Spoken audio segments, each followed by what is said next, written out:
السلام عليكم ومرحبا بكم في قناة مطبخ أم معاد. كنتمنى تكونوا بخير وعلى خير وفي أحسن الأحوال وبصحة جيدة إن شاء الله. اليوم غادي نحضر معكم في هذا الفيديو الريب اللي كيجي خاتر ماشي جامد، داك الريب اللي كيكون بحال شكل ديال دناب بالمذاق اللي كيجي زوين ورائع وسهل حتى في التحضير ديالو وكيخرج لنا كمية كتيرة. هذا الفيديو كانوا طلبوه مني بزاف ديال الاخوات اللي باش نشاركوا معاهم. فالمكونات اللي كنحتاجو في هذا الريب، كنحتاجو لتر من الحليب، يكون يعني الحليب اي نوعيه عندكم، وغادي نحتاجو ايضا لتر من الماء وكأس ديال الحليب مجفف، العبار بالكاس ديال العنبه من طبيعه الحال، 5 المعالق حتى 6 ديال السنيده، 5 بالنسبه للناس اللي ما كيبغوش الحلاوه بزاف و6 اللي كيبغوا الناس الحلاوه. هنا عندي ياغورت ديال الفاني، وغادي نحتاج فلون ديال الفاني، يعني الفلون اللي كتكون الباكيه الصغيره كما قلت لكم ديال الفاني. غادي ندوزو باش نخدموا المكونات. اول حاجه غادي ناخذ واحد الكاسرونه اللي غادي نديرو فيها الحليب وغادي نخلوه يفيض لنا حتى غادي يفيض ونخلوه جانبا، وغادي ندوزو باش نخدموا المكونات الاخرى. هنا غادي ناخذ واحد الاناء زجاجي، غادي نديرو فيه لتر من الماء، والماء كيكون عادي البنات، ماشي يعني مغلي، يعني ماشي طايب. غادي نديرو الماء البارد عادي، يعني ممكن تستخدموا به غير من الروبيني. ناخذوا كأس من الحليب المجفف، راه كيتباع البنات حتى ديال العبار. غادي ناخذوا 5 المعالق ديال السنيده يكونوا عامرين، واللي بغات السنيده تزيد غادي دير 6، غير هي السنيده غادي نخلوها جانبا، غادي نديروها مع الحليب. هنا غادي ناخذوا الفلون ديال الفاني، وغادي ندير الياغورت ديال الفاني، وكيف قلت لكم السنيده غادي نخلوها حتى غادي نضيفوها للحليب اللي غادي يفيض لنا.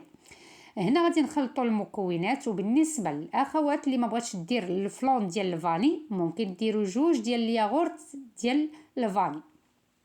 غادي نخلطوا المكونات كامله حتى تنسجم لنا، يعني الماء والحليب المجفف والياغورت وايضا الفلون ديال الفاني. وكيف قلت لكم اللي ما بغاتش تستعمل الفلون ديال الفاني راه ممكن تعوض بالياغورت ديال الفاني، يعني غادي يولوا عندنا 2 ديال الياغورت ديال الفاني. غادي نخدموا مزيان، ممكن تستعملوا الضراب، فانا استعملت غير الفرشيط، نتوما ممكن تستعملوا الضراب اليدوي حتى ينسجم لنا الخليط مزيان. وغادي نتلاقاو هنايا. غادي ناخذ واحد السطيله اللي صغيره اللي غادي نديروا فيها هذا الخليط اللي كتكون كتسد باش ينجح معنا هذا الري. وغادي ناخذ واحد الاناء الاناء اللي خدمنا فيه المكونات. غادي ناخذ داك الحليب اللي ضفنا ليه دوك 5 المعالق كبار ديال السنيده اللي يكونوا عامرين، وغادي نضيفوا على هاد المكونات اللي فيها الماء والحليب المجفف والياغورت والفلون. من بعد ما خويت الحليب غادي نخلط، يعني غير واحد التخليطه باش يعني تخليطه خفيفه باش انه ينسجم ليا الحليب مع باقي المكونات.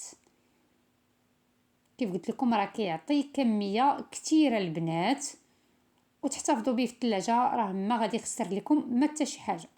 غادي ناخذوا السطله ديالنا اللي ديال البلاستيك. هنا الحليب راه يعني عندي انا اللي فاض راه كان برد شويه، والحليب ايضا يعني اللي الحليب المجفف اللي درتو مع الماء حتى هو يعني بارد، فما تخافوش انكم تقولوا غنديروه في البلاستيك.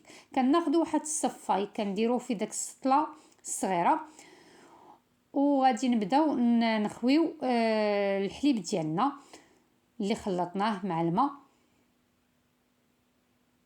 نشوفوا يعني تكون شي حاجه ضروري ما نصفيوه، فيعني فاش غادي تشوفوا الماء غادي تقولوا انه يقدر ما يجيش زوين. بالعكس البنات راه كيجي بحال شكل ديال داناب وكيجي ناجح من اول تجربه، ما غادي تجربوه غادي ينجح معكم. هنا غادي ناخذوا السطله وغادي نغلقوها مزيان، غادي نسدوها وغادي نديرو عليه واحد الغطاء اللي يكون يعني مقطن، اللي غادي بحال شي مينطه صغيره اللي كتغطوا بها الخبز ولا شي ناب سخون، وغادي نغطوا به السطله مزيان حتى غادي يجمد لينا.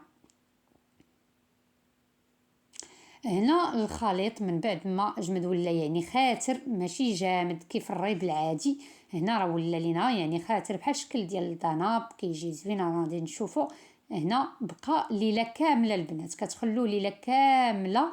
عاد هنايا كتحركوه مزيان، كتحلوا عليه وكتحركوه مزيان وندخلوه للثلاجه يبرد لينا الوقت اللي بغينا منه كنهزو منه. راه يعني كيبقى كيف قلت لكم يومين 3 ايام ما عندهم ما يخسر لكم، كيبقى هو وكيجي المذاق ديالو يعني مميز وكيجي زوين.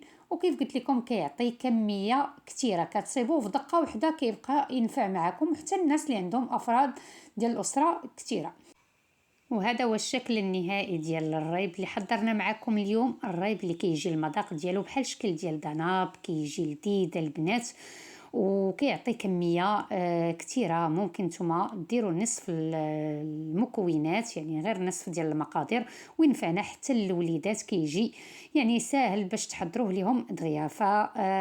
كنتمنى الفيديو اليوم انه ينال اعجابكم. ما تنساوش جيم الفيديو وتبارطاجيوه مع الاهل ديالكم والاحباب. الى اللقاء، الى فيديو اخر ان شاء الله.